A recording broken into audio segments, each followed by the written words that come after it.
President Vladimir Putin will visit North Korea for the first time in 24 years, underscoring Moscow's partnership with the nuclear-armed states since the invasion of Ukraine. North Korean leader Kim Jong-un extended an invitation to Putin during a visit to Russia's Far East last September. Putin last visited Pyongyang in July 2000. Putin is expected to arrive with his new defense minister, while Foreign Minister Lavrov and Deputy Prime Minister Alexander Novak will also be part of the delegation.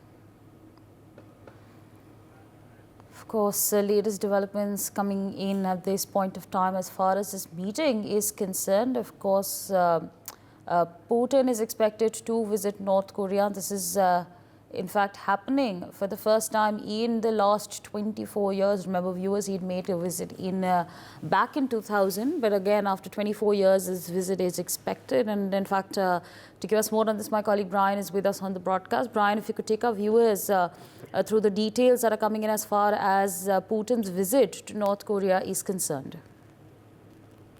Well, Russian President Vladimir Putin is set to now visit North Korea today, marking his first trip to the country in 24 years.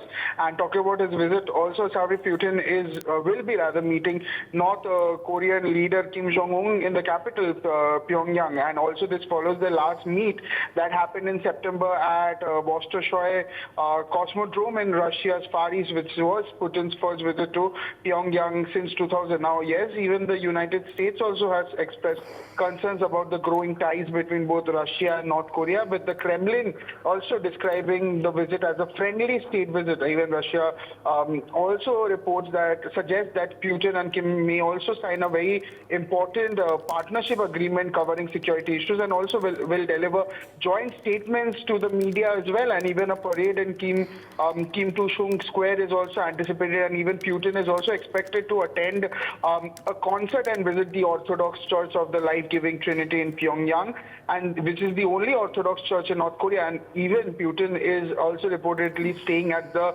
Kumsusan guest house, where Chinese leader Xi Jinping also stayed during his 2019 state visit. And yes, he will also be accompanied by a delegation that includes his new defense minister Andrei Belshov, Foreign Minister Sergei Lavrov, and even Deputy Prime Minister Alexander Novak. And ahead of his visit, also Putin praised North Korea for its steadfast support of Russia's action in Ukraine. And even in a letter published by North Korean state media, also he promised to build trade and security systems with Pyongyang that are not controlled by Western powers, and vowed support for North Korea's effort to defend its interests against what he described as U.S. pressure, blackmail, and military threats. And even Kim Jong-un also described the relationship with Russia as an unbreakable relationship of comrades in arms.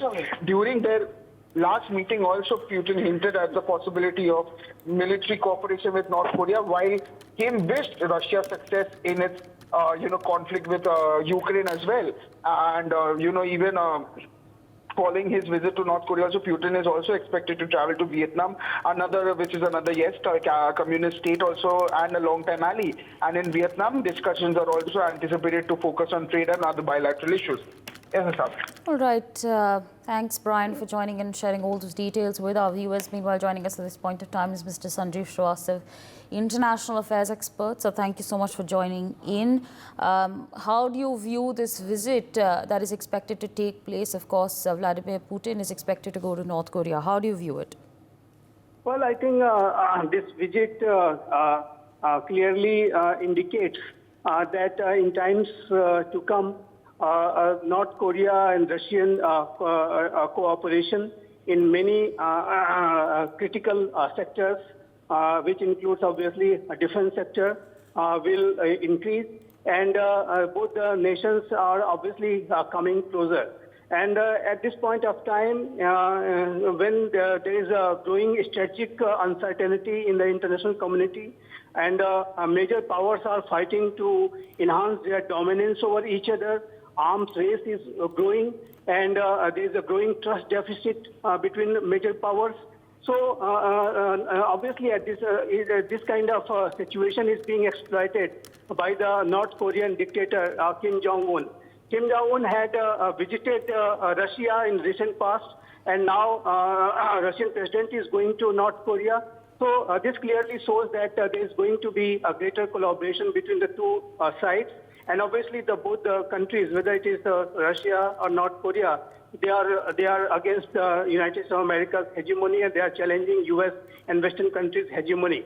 And North Korean dictator Kim Jong-un has got this strategic opportunity to enhance its ties when Russia is having a very tense relationship with the United States of America. And the reports are also suggesting that North Korea is supplying weapons to Russia in their war against Ukraine. And in return, North Korean leader Kim Jong-un is expecting that Russia will, help North Korea to build its nuclear-powered submarine and satellite-based, defense equipment, etc. So I think North Korean leader Kim Jong-un, which under his regime, the North Korean economy is heavily sanctioned by U.S. and the international community, by the UN. So this opportunity is being exploited by Kim Jong-un to release some of the pressure which he is facing, and obviously he is exploiting this growing strategic uncertainty in his favor. So I think Kim Jong-un is a very shrewd leader, and Russian President, when he visits Pyongyang, obviously both nations will get even closer, and Russia is again gaining some sort of defense equipment from North Korean side when the North Korea is providing a huge number of artillery and other weapon systems to Russia. So I think it is quite clear that when there is a growing polarization in the world, there is a threat of a new Cold War emerging in the international community.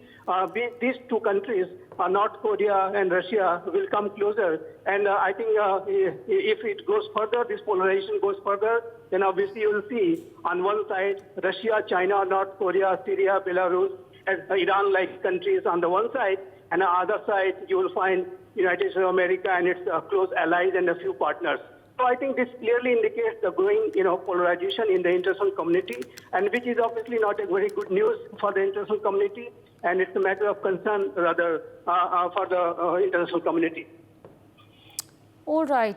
For more such videos, subscribe to the NewsX YouTube channel, hit the bell icon.